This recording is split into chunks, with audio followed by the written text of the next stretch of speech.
Astro's Playroom comes pre-installed on every PlayStation 5, so when you first start it up, you might assume it's a tutorial designed to introduce you to the system's capabilities.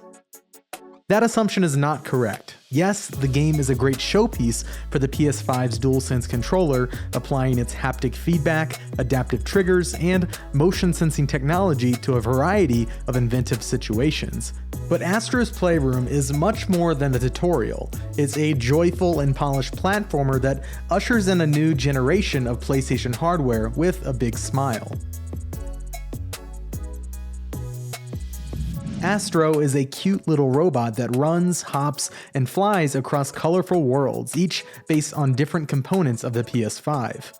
You splash around in the cooling unit, soar through the SSD, and explore the GPU forest. Like other mascot platformers, you also need to collect things along the way, some of which are floating in plain sight, while others require some minor effort to obtain.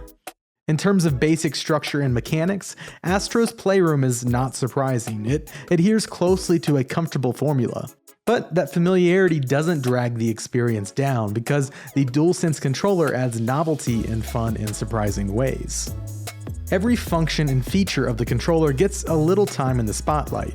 Pervasive and distinct rumble effects steal the show, from the tiny sensation of Astro's footsteps to thundering moments like an Indiana Jones-style boulder chase.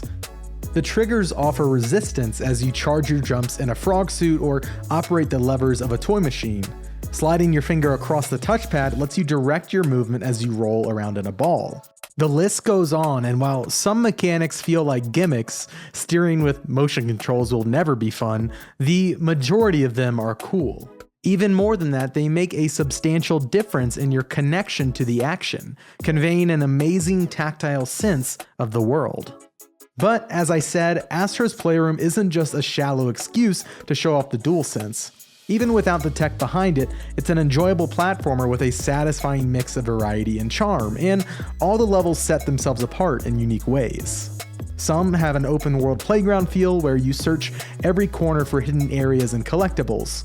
Light combat against a small selection of enemies keeps you from having totally free reign, but these levels are more about exploration than aggression. I had fun hunting down the treasures and interacting with the environment, though everything is attainable and obvious enough that I hesitate to call them puzzles. Other stages are linear platforming challenges that use Astro's laser-powered hover jump. These portions are also pretty forgiving, with generous checkpoints and obstacles that provide just enough resistance to make you pause a moment, but not so much that you get stuck. You also find various suits and vehicles and sections that have you scaling walls or navigating deep space. These are the parts that feel the most gimmicky and unreliable, but even so, they are rarely long enough to cause any real frustration.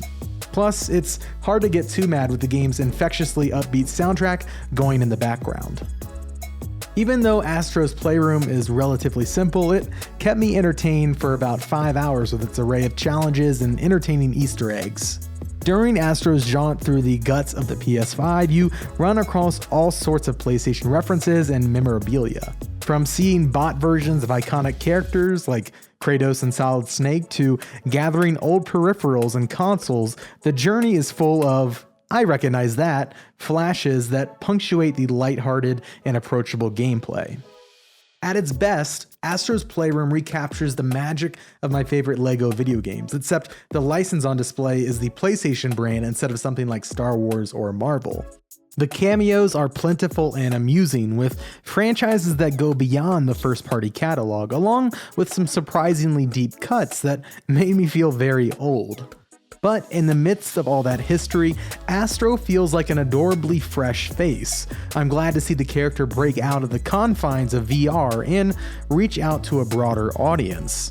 Astro's Playroom may not be the deepest or most ambitious game on PS5, but its humor and playfulness are just delightful.